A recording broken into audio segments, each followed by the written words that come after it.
Bishut Merav Rabotai, ce Dvar Torah, c'est pour la réfoua shelema des malades, pour les soldats, pour ceux qui sont kidnappés, que ce zéro de la Torah soit avec eux, Keneratson. Et c'est pas que le zéro, ce que je dis, ce que vous aussi vous écoutez. Et bien sûr, les Ishmat, ceux qui sont tombés dans cette guerre-là, que cette guerre reste Hachem, et se termine avec une victoire, Keneratson. Rabotai, il faut savoir une chose. L'histoire qu'on raconte chaque matin de Abraham Avinu, c'est pas une histoire qu'on peut digérer facilement. Chaque matin, on parle de lorsque Hachem il met Abraham Avinu à l'épreuve, il lui dit prends ton fils, sacrifie-le. C'est très dur de voir comment Yitzhak Avinu il écoute son père. Il ne pose même pas des questions. Il voit le couteau, il voit le feu, il voit le bois, mais il voit pas de bélier, il voit pas de mouton. Et puis, à un moment donné, ils vont se séparer de Ishmaël et de Eliezer. Et là, Yitzhak, il pose la question. Papa, il manque le bélier.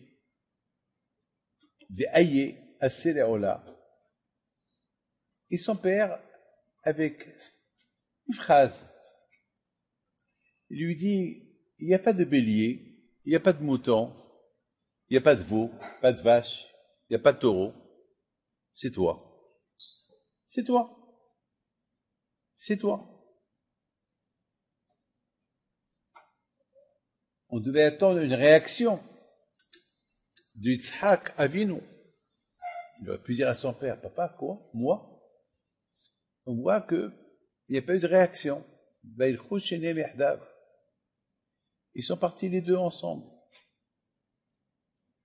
La question qui se pose,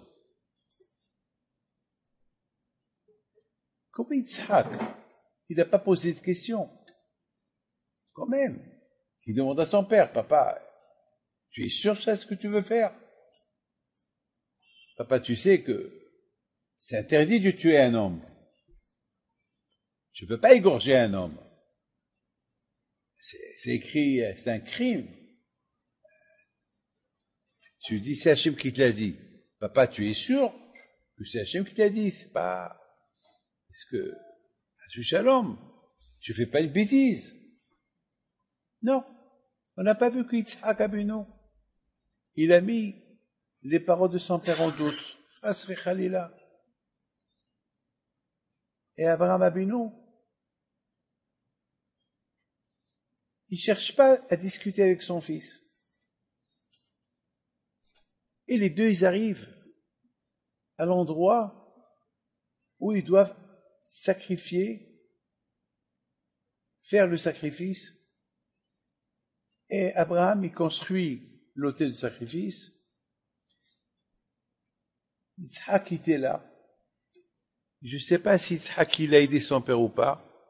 Peut-être oui, peut-être non. Pour ne pas qu'il y ait une pierre qui tombe sur ses pieds. Il va avoir un défaut. Et on ne peut pas sacrifier quelqu'un qui a un défaut. Yitzhak, il monte sur l'autel du sacrifice. Il donne sa tête. Il dit à son père, attache-moi bien, papa, pour ne pas que je suis taref, pour ne pas que je bouge, pour ne pas que j'ai peur du couteau. Comment vous expliquez cette histoire-là qu'on répète chaque matin? C'est une histoire que chaque matin, on la répète. Et dire que c'est cette histoire-là qui nous aide à Rosh Hashanah et Kippour. C'est cette histoire-là. Comment on avale ça? Rabotai, Cette semaine, c'est la paracha de Noah, la paracha de la destruction du monde. Mais c'est aussi la paracha de la construction du monde. Et Noah, une fois qu'il est sorti, une fois que le monde a été détruit avec le déluge, et Noah, il est sorti de la Teva avec tous les animaux. Noah, il a pris tous les grains, il les a jetés, et le vent, il est venu, il a pris tous ces grains-là, comme ça, pour qu'il y ait des arbres et pour qu'il y ait de la végétation qu'elle pousse de partout. Noah, quelques années plus tard, son fils Shem, il rencontre Abraham Abinu. Et Abraham Abinu, il pose une question à Shem. Il dit, tonton, mon grand-père, comment tu es resté vivant? Par quel mérite vous êtes resté vivant? Vous êtes dans la Teva pendant 1 an. Comment vous êtes resté vivant? Eh, mes amis, réfléchissez un peu. C'est quoi rester dans une bouteille hermétique? On s'étouffe, on meurt. La Teva, elle était hermétique. Il n'y a pas d'air qui rentre dans la Teva. Était goudronnée de l'intérieur, de l'extérieur. Était goudronnée. Il devait avoir une chaleur, les animaux, les odeurs. Alors, Abraham Abinu, il pose une question à Hachem. Comment vous êtes resté vivant? Et Hachem, il lui répond, on est resté vivant parce qu'on a fait du hesed. On a fait du bien. On a fait du hesed. Quel hesed? Avec qui tu as fait le hesed? On fait du hesed avec les êtres humains. Mais vous, quel hesed? Avec qui vous avez fait le bien? Ben, on a fait le hesed avec les animaux. On leur a donné à boire, on leur a donné à manger. D'ailleurs, une fois, le lion, mon père, il est venu un peu en retard, et le lion, il a mordu, parce qu'il est venu en retard. Waouh! Abraham Abinu alav shalom dit, si pour le hesed que Noah et ses enfants, ils ont fait avec les animaux, ils sont restés vivants, alors quelle va être la plus forte raison si je fais du hesed avec les êtres humains, combien je vais avoir des mérites. Tout le mérite de Noah parce qu'il a donné à manger aux animaux. Moi, je vais donner le manger spirituel et matériel aux êtres humains. Vous savez, Rabotaï, c'est quoi ça? Vous savez, c'est quoi ça? Aujourd'hui, Rabotaï, avec quoi on peut être sauvé de cette sale guerre qu'on n'a pas cherché à la voir? On nous l'a imposé, cette guerre, avec le hesed. Vous avez entendu, Rabotaï, la belle histoire d'aujourd'hui, de les informations. Il y a des restaurants pas cachers, des grands restaurants réputés à Tel Aviv, qui sont pas cachers. Et aujourd'hui, ils les ont rendus cachers. Pourquoi? Pas pour le business, pour envoyer du manger aux Juifs qui se sauvent de Ashkelon, de Sderot, de Netivot, du nord, du sud, et qu'ils n'ont pas à manger. Vous vous rendez compte, Rabotai, quel hesed? Alors que eux, ils donnent du manger non cachère, ils vendent du manger non cachère, mais vous savez que chaque juif, il a ce qu'on appelle le nitzutz, l'étincelle d'Avraham Abinu. Il ne faut pas voir le juif sans barbe, sans kippa, et vite on va le condamner sans rachat. Non, il a une étincelle, il a quelque chose. Il dit, Hashem Tov, qu'un juif, même s'il est loin d'Hachem, il y a toujours une étincelle que le connecte avec Akadosh Baruch Hu. C'est pas la fin. Regardez l'étincelle de ces gens-là. Pour moi, c'est tzadikim si cette étincelle s'est réveillée en eux pour cachériser leur cuisine et acheter la viande cachère pour la donner à des gens à manger. C'est l'instinct cachère. C'est l'instinct d'Abraham Abinu. Chaque juif, il a ces qualités de Abraham, Yitzhak et Yaakov. Vous vous rendez compte, Rabotai, tellement qu'Abraham Abinu, il a fait ce qu'il a fait de bon cœur. Il a écouté de Shem.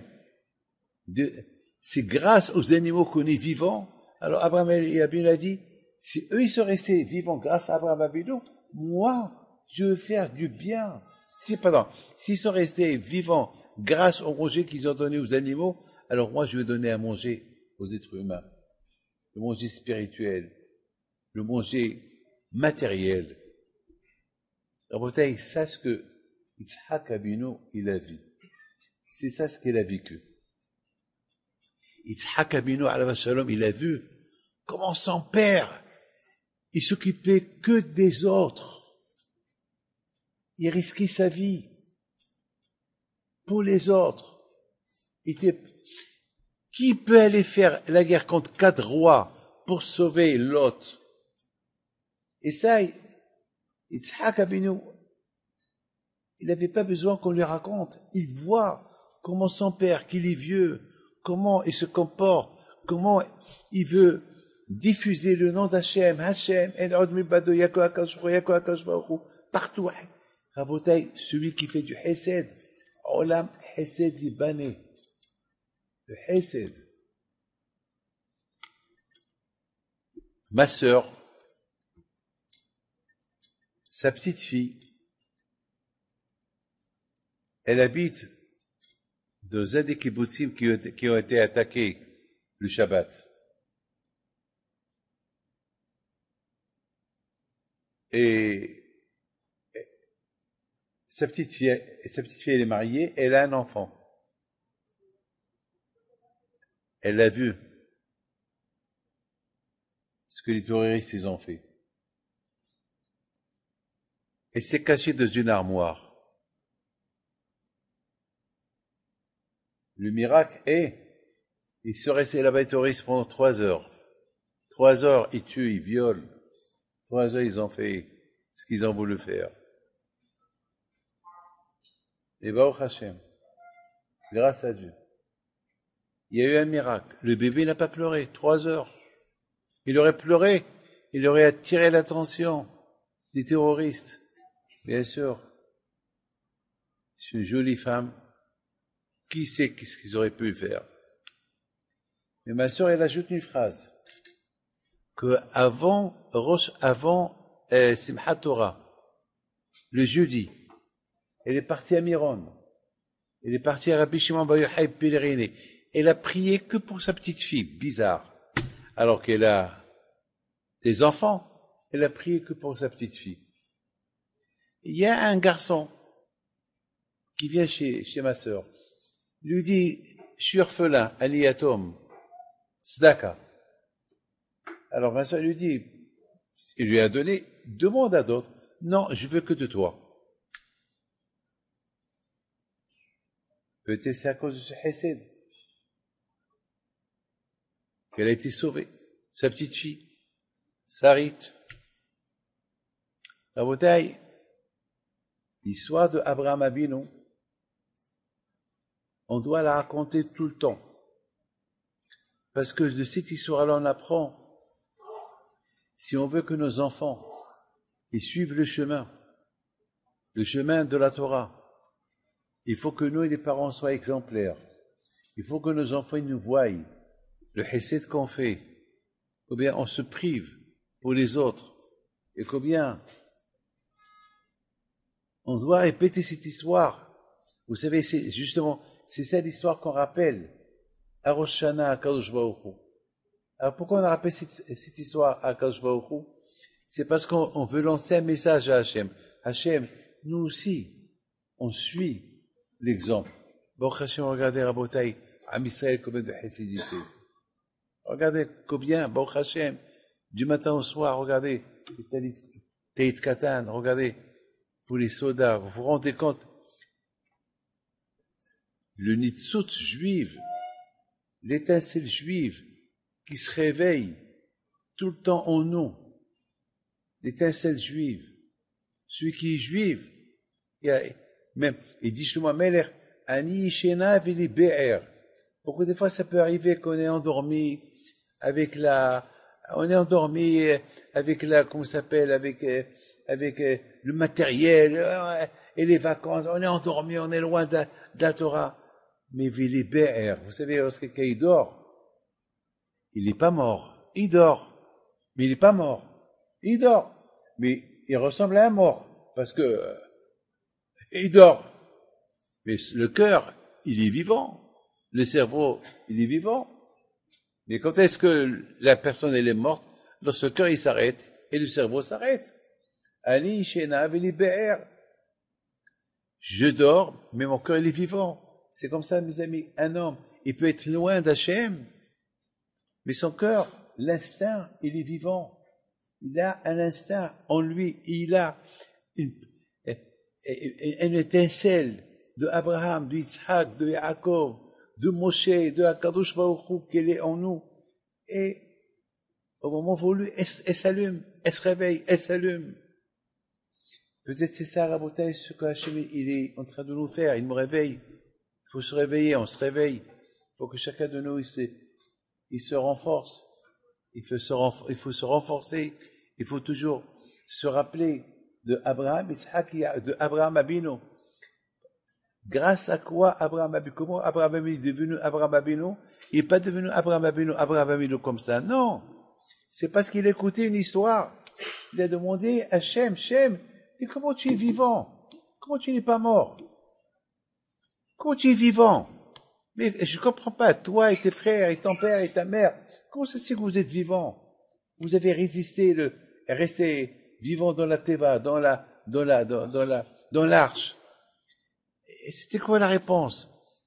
Il n'a pas dit parce qu'Hachem nous a fait Mishiberach. Non, c'est pas parce que, non, c'est parce qu'on a fait du Hesed.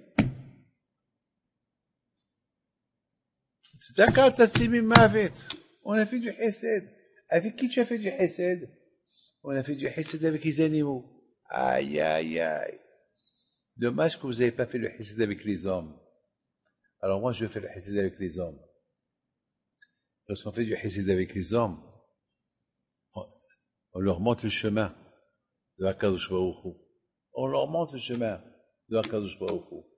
On les aide matériellement, spirituellement. C'est ça le vrai Hesed. Et c'est ça ce que Yitzhak Abino il a vu. C'est ça ce que Yitzhak Abino il a vu. Il a vu comment son père se comportait avec les gens. Et alors, il a fait confiance. Et si papa, il s'est donné coréen pour pour des gens, pour diffuser le nom d'Hachem, c'est que mon père, il est tellement convaincu que Hachem, en od milabado, alors comment moi je peux douter de mon père? Comment je peux douter de mon père? Je vais donc à Rabotai au moment que, c'est pour ça que son père, il s'est même pas occupé, il lui a même pas expliqué, il lui a rien dit. Il a dit, lorsqu'il lui pose la question, papa, je vois le bois, papa, je vois le feu, papa, je vois le couteau, papa, où il est le mouton? Il dit, le mouton, c'est toi, mon fils. Mais c'est choquant. Je dis ça à quelqu'un, c'est choquant. Non, Isaac n'a pas été choqué. Parce qu'Isaac, il connaissait son père. Son père qui a toujours, là où il va, il a donné son corps pour Hachem. S'il fait ce qu'il va faire maintenant, c'est que c'est Hachem qui lui a dit.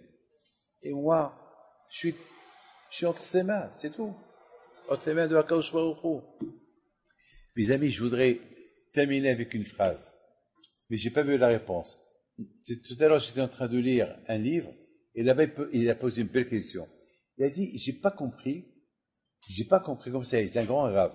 Il dit, j'ai pas compris pourquoi l'arche de Noé, Hachem, il a dit à Noah qu'il faut qu'il y ait du goudron de dehors et de l'intérieur. pour que ne pas que l'eau pénètre à l'intérieur. Il dit, mais la petite teva que Yochevet elle a fait pour Moshe Rabbeinu, elle était uniquement goudronnée de dehors, mais pas de dedans. Et Rachid dit pourquoi elle n'était pas goudronnée de dedans? Pour ne pas que le tzaddik il sent mauvais. Alors il pose une question. Alors quoi, Noah il n'est pas tzaddik? Il va sentir ces odeurs-là du goudron. Pourquoi Hachem il a dit à Noah de goudronner l'intérieur de la teva? Pourquoi? Et Yochevet il n'a pas goudronné la teva où il a mis Moshe, pour ne pas qu'il sent mauvais. Et alors pourquoi quand je vois au il dit à Noah goudronne la teva de dehors et de l'extérieur? C'est la question que j'ai eue tout à l'heure, mais j'ai pas vu la réponse. J'ai pas eu le temps pour voir la réponse, parce que je devais venir. Et maintenant que je vous parle, je réfléchis simplement. Hachem, il a voulu apprendre à Noah. Noah, voilà ce que tu mérites. Sentir les mauvaises odeurs. Voilà ce que tu mérites. Tu vas tout faire pour sauver les animaux. Mais pourquoi tu n'as pas sauvé les êtres humains? Alors tu mérites que tu sens les odeurs les odeurs du goudron. C'est vrai. Noah était ish tzadik. C'est vrai. Tzadik, tamim, ayab, edorotav. Tous les compliments que tu veux donner, donne-les à Noah. Mais Noah, finalement, t'as sauvé qui? Que ta peau. Toi et tes enfants. Où sont les autres? Personne. Il n'y a que des animaux. C'est tout. Alors tu mérites quoi? Alors tu mérites que tu sois les odeurs des sha'im, que tu aurais pu les rendre tzadikim, eh ben c'est ce que tu vas sentir à l'intérieur. Rabotai, combien Rabotai, Akadosh Baruch Hu, il nous envoie des messages. Des messages qu'on se renforce. Des messages qui nous surveillent. Be'ezat Hashem, on va tous bien s'en sortir de là. Maintenant, on se trouve comme dans une teva, tous dans une teva, on est entouré des ennemis. Ouais, mais regardez, la carte géographique, on est entouré des ennemis. Il y a la mer, il y a l'est, l'ouest, sud, nord. On est entouré des ennemis. On est comme dans une teva, mais on est bien enveloppé. Il y a Akadosh Baruch Hu qui nous protège. Et Baruch Hashem, la teva où on se trouve, elle s'appelle Eretz Israël. Il y a la Torah.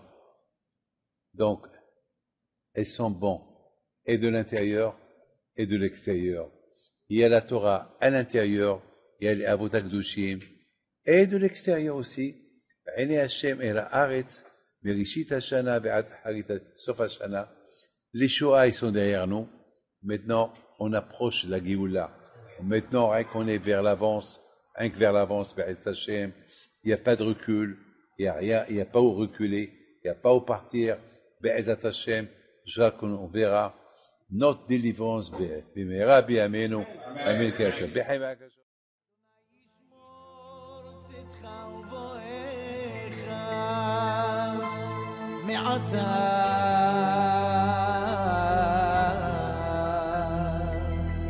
ועד עולם